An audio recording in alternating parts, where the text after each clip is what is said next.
The war on terror is over, but the war for talent has just begun. I'm Parag Khanna, and I want to talk to you about the future of our youth. To understand the predicament, the struggles, the challenge, the hopes, and the potential of today's global youth, let's start by looking at demographics. We are approaching an inflection point that we have never seen in our lifetimes. The world population, after having quadrupled over the course of the 20th century, is actually reaching a plateau and may even begin to decline by about 2035 or 2040. That's not what we expected 20 years ago, when we thought that the world population might reach 15 billion people and we might experience a Malthusian crisis. Instead, what's been happening is that as fertility began to decline in the 1970s, we've reached what I call peak humanity. There is still fast-growing population centers around the world. There are places in Africa, South Asia, and so forth. However, even their fertility is declining. Particularly in the northern countries, in the OECD countries, in the developed world, those countries are already at sub-replacement fertility. In fact, many of them are depopulating and would depopulate faster if it were not for immigration. That is one of the great ironies of today's political scene, because the countries that have the strictest migration controls are also the places that most need young people. They have the highest dependency ratios, meaning the number of old people that have to be supported by an ever smaller number of young people. And so I believe that today's xenophobia and populism will eventually give way to a global war for young talent. In many ways, it already has. Let's look a little bit closer at the demographic structure of today's world. Now, normally what we expect is that each generation gives birth to a larger generation behind it. That's how the world population has grown thus far. But look at what's happening today. Generation Z is topped out at just between 1.8 and 1.9 billion people. We expected Generation Alpha to be even larger. But let's look at what's happened over the last 12, 15 years. The global financial crisis represented a baby bust. Fertility started to decline because of economic insecurity. The COVID baby bust is even worse. And as a result, Generation Alpha, today's toddlers and infants and yet unborn until the year 2025, are probably going to be smaller than Generation Z, which therefore becomes the largest generation that will ever have lived. Now, taken together, the world population under the age of 40, today's youth, do represent the majority of the world population. We have a future. But this is the crazy thing, almost out of science fiction. The present is the future, because if today's young people are not having children, they not only dominate the present, but also the future. So the present is the future. Today's youth are therefore more important than ever before. So let's talk about what they want. Because one thing they don't seem to want is to have children. The economic crisis, combined with the COVID crisis, combined with the climate crisis, are three reasons, among others, why young people are more focused on global sustainability and their commitment to a stable environment than to procreation. Young people have lost their mojo. But they have a good reason, according to surveys. They're willing to make sacrifices to protect the planet. And what they believe is that the number one sacrifice they could make is having one more child or having children at all. And they're right about the climate crisis. This is the present distribution of the world population. All 8+ billion of us are a pixel on this map. But look at what happens as climate change accelerates. The places that have the most young people in the world are turning red, becoming less livable. Meanwhile, the countries that have the lowest fertility and even declining populations are becoming more livable over time. There is no greater irony in the entire world today than the mismatch between the geography of people, especially young people, and the geography of climatic stability. And so you can imagine that young people are going to be on the move. And what's motivating them to move? What motivates anyone to move historically? It can be the demographic imbalances and labor shortages, seeking to fill those labor gaps and earn higher wages. It can be political upheaval and crisis, civil wars, refugee flows, and so forth. Economic crises like the financial crisis of 2008, in which people moved away from abandoned industrial areas into other geographies. Technological automation has a similar effect. If you lose your job in a factory or to an algorithm, you go and live somewhere else where you can get a job potentially in the services sector. And then, of course, there's climate change and the pandemic, in which people want to move away from red zones or hot zones towards blue zones or green zones.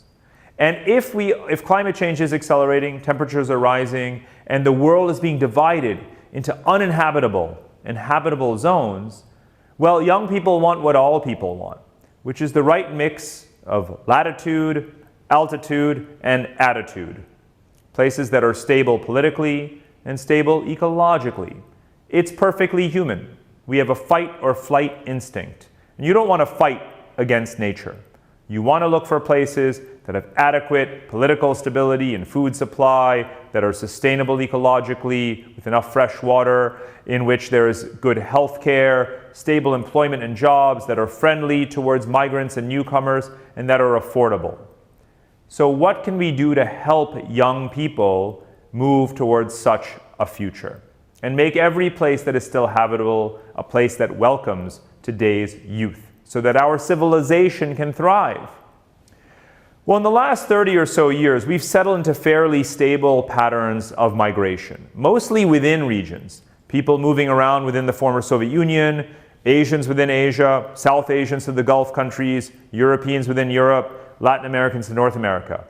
But again, think about the complex effects of climate change and other drivers. These regional patterns of movement are not enough to preserve our youth. And young people are very impatient for change. They don't want to wait for their political systems to evolve. They don't want to wait for governments to provide fresh water and to get their climate and ecology stabilized. They're going to move to find better systems. As it is, they're not particularly satisfied even with Western liberal democracies. If you look at each generation over the past century, the level of satisfaction or contentment with politics as usual continues to go down. And it's lowest among the Gen X and millennials, who are completely fed up. For them, patience is not a virtue. Impatience is. Survey after survey tell us that there are three things that youth all over the world identify with. They want connectivity, the right to a mobile phone, internet access, what have you. They believe in mobility, the right to live and to move and to migrate to wherever they want. And of course, the right to sustainability, sustainable habitats, sustainable ecosystems. That is fair. Now, how are they going to pursue that mobility, that dream, that stability that we should afford them in the years ahead? One pathway is education. And one way in which the war for young talent will manifest itself is the battle for young, capable students. In recent decades, the United States has dominated the global war for young academic talent. It's been viewed as a passport, of course, to be able to move from a place with poor educational opportunities to a country where your degree is a pathway towards higher wages, towards a good job, and towards a citizenship in a livable country, in a stable country. But actually, the United States is not necessarily going to dominate that war for talent forever. When you look at the trends, since 9/11, the proportion of globally moving international students has actually begun to decline in terms of the number that the US gets versus the rest of the world. But they have been going to places like Canada and even to Europe. In Canada, not only does your pathway towards citizenship begin as soon as you enter the country, but also it has a high number of full-time jobs being created.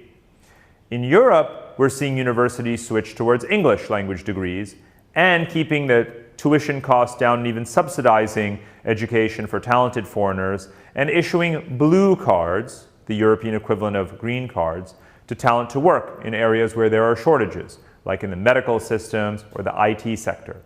And don't forget Asia, the largest source of outbound students. Now, over the last 5 to 10 years, and especially with COVID, more and more Asian students decided to stay home. And the quality of Asian universities has been rising. So you can imagine that many Asian countries and academic institutions actually want to keep them in their own countries. So there will be a war for those talented young people from all across the world, and they will have their choice. Go to North America, go to Europe, go to Asia, or mix and match, because our educational sector is a driver of our economies, and we need the next generation to keep on coming. There are many categories of people who are migrants. Before the pandemic, December 2019, we could look back and say that more people crossed borders in 2019 than any year in human history, 1.5 billion people. And 300 million people almost were categorized as expats, as professionals living outside their country of origin.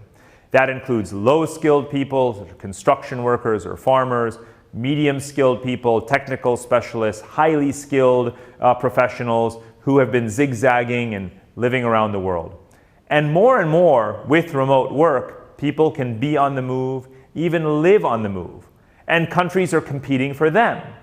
Before the pandemic, there was about 2 countries that had nomad visas. Today, about 70 countries have them. And of course, many of those countries are affordable. So being an expatriate, living where you want, is not just for the wealthy, it's also for the young. And young people are looking for affordable places with a high quality of lifestyle where they can have a good job, work remotely, and stretch out their savings to remain comfortable.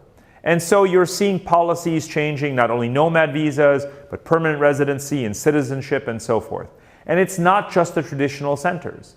This is happening from Canada to Kazakhstan to Japan. Countries are engaging in the war for young talent. In fact, it's not only about the mobility of people, it's the mobility of everything that enables the mobility of people. I foresee a future in which passports are on apps and the blockchain, and the data that you need is on secure blockchains, and you can much more efficiently apply for a visa or apply for residency in another country. Most countries want the same data when you want to visit either as a tourist or a student or a professional. All of that can be digitized and done so securely. Mobile currencies, cryptocurrencies, and e-wallets, your wallet on your phone, access to your money and your savings anywhere in the world. Membership in co-working spaces, not just in one place, but there are partnerships around the world. Even co-living, where you can move around between different apartments, condos, homes, townhouses, shared dormitories, and experience the world without the burden of ownership. The same applies for car sharing. With Wi-Fi, you can work everywhere. Even your medical records are now in the cloud, and you can get medical services wherever you are. And of course, education, again, remote more than ever, and people clustering, young people gathering in small groups to do seminars together, either with professors in a fixed place or online. You can see that everything is becoming mobile, and therefore we can as well. And maybe this is our survival instinct. By having mobile technology that enables us to thrive anywhere, we can go anywhere, because we're going to need to. Because remember that with climate change, we will no longer be able to force ourselves on the planet. It is changing. It is a complex system. We have to adapt to it. It will not adapt to us.